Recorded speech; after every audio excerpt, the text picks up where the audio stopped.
congregation got a process, the board got a vote, the staff got a rumor, and a new boss.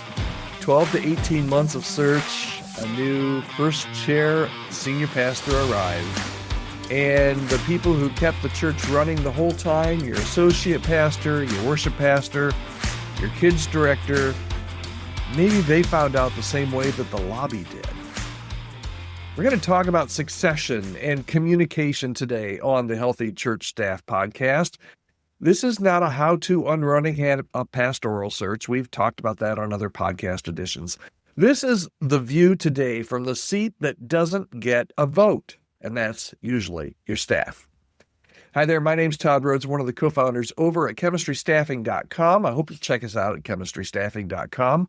But I'm also your host here at the Healthy Church Staff podcast. Nobody on your team applied for the new senior pastor role. They applied to serve with the one who's leaving. And then the search started, and overnight they became kind of the leftover staff. In business, that's an acquisition, maybe a new org chart, loyalty test, leftover employees. But church succession actually does the same thing. It just, okay, your associate pastor's still preaching, still covering hospital calls, still smiling in the announcement video. Nobody has told them what happens to their role when the new senior pastor or the new first chair actually lands in their role. And then the quiet tests start. There's always a phrase, his people, the old staff, we'll see who fits. You don't have to say it at a meeting. Staff can hear it in who gets invited, who gets left off the candidate's calendar, who gets asked to be flexible. The worship pastor who built the room is suddenly a question mark. The kids director is absolutely fine. The associate is a test. Loyalty to a person is being scored as loyalty to the church. And those are not the same thing. So I know that your heart is good. If you're the outgoing pastor, you're trying to protect the church. If you're on the board, you're trying to get that next hire right. If you're the incoming new senior pastor, you're trying to build your team. All of that. Everybody has a different seat, right? And that's understandable. But the people that are already on the team are not furniture. They're not a package that you unwrap after the vote. In our church staff health assessment last year, associate pastors score about 169 on their score out of 250. Senior and lead pastors score 193. That's about a 25% gap. So the associate pastor, the second chair, the person that's a support pastor on your staff, their flight risk actually goes up, especially during succession or transition of a senior pastor. 69%. They already live in the seat that doesn't get a vote. They didn't get a vote normally on who the next senior pastor would be. They might have been asked for some input, but they didn't get a vote. And then you put them in the announcement video and ask them to look absolutely thrilled. And they have to celebrate a process that, honestly, a lot of times they just weren't involved in. They have to guess whether new vision means, in reality, whether or not they're going to have a job. Matter of fact, only 54% of church staff believe leadership handles conflicts well, and a succession is the biggest conflict you'll ever manage without calling it a conflict. And some churches don't even have the courtesy of a firing. You don't have to fire anybody.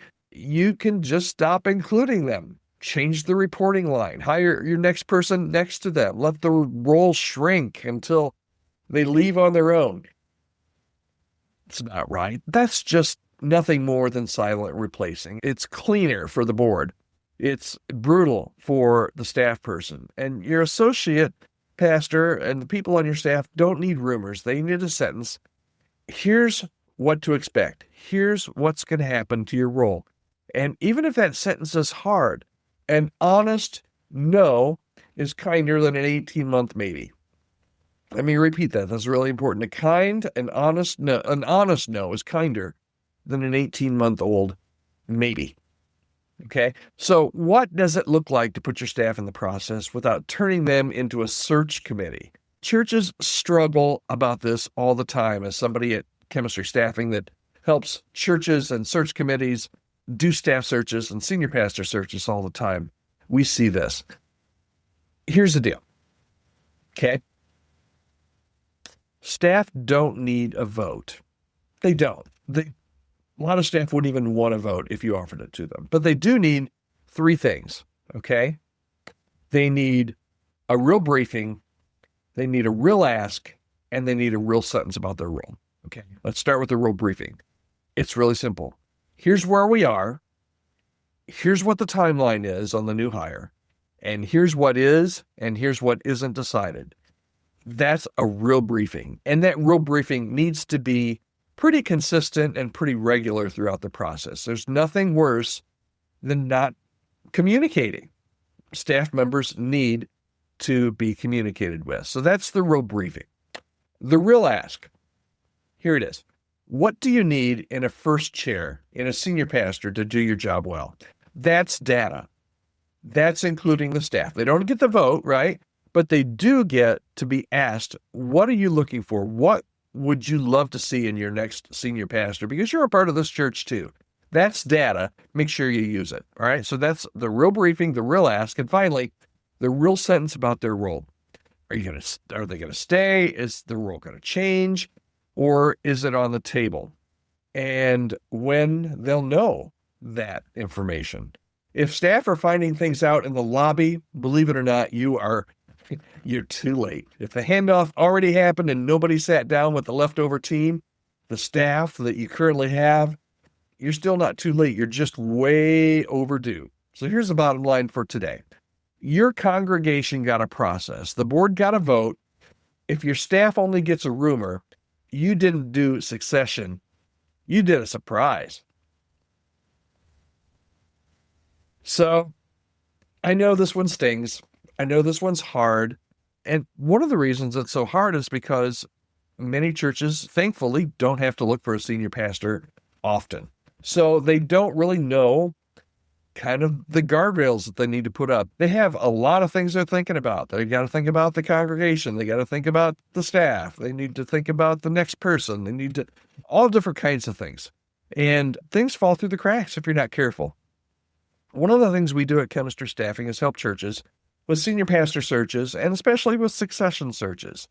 And we help take some of those things that could fall through the cracks off the table so they don't fall through the cracks. And part of that is what we talked about today, making sure that you have a really good communication plan for your current staff, because you don't want to lose your current staff. And if you're not careful, you may. I know it stings, but I also know that you care about the people who are still there, and that's why you're listening today. So if there's any way that I can help you or your church, maybe you're going through a succession plan, maybe you're a senior pastor, you're thinking, hey, I need to start thinking about a succession plan. Reach out to me. I'd love to have a conversation with you. We'd love to have those conversations as early as possible. A lot of times we get pulled into the conversation a couple weeks before the retirement happens. We'd love to talk to you. Even 3 to 5 years is awesome to start to get that plan around. It's good for you. If you're the outgoing senior pastor, it's good. And it can be totally confidential. That's how a lot of our conversations start. It's just us and you as the outgoing senior pastor to start putting some ducks in a row. But if that's you, or if that's your church, you need some help, just reach out to me. I'd love to have a conversation with you. Podcast at Chemistry Staffing. Podcast at chemistrystaffing.com. All right, that's it for today. I hope you have a great weekend. We'll be right back here on Monday on the Healthy Church Staff Podcast. Have a great weekend.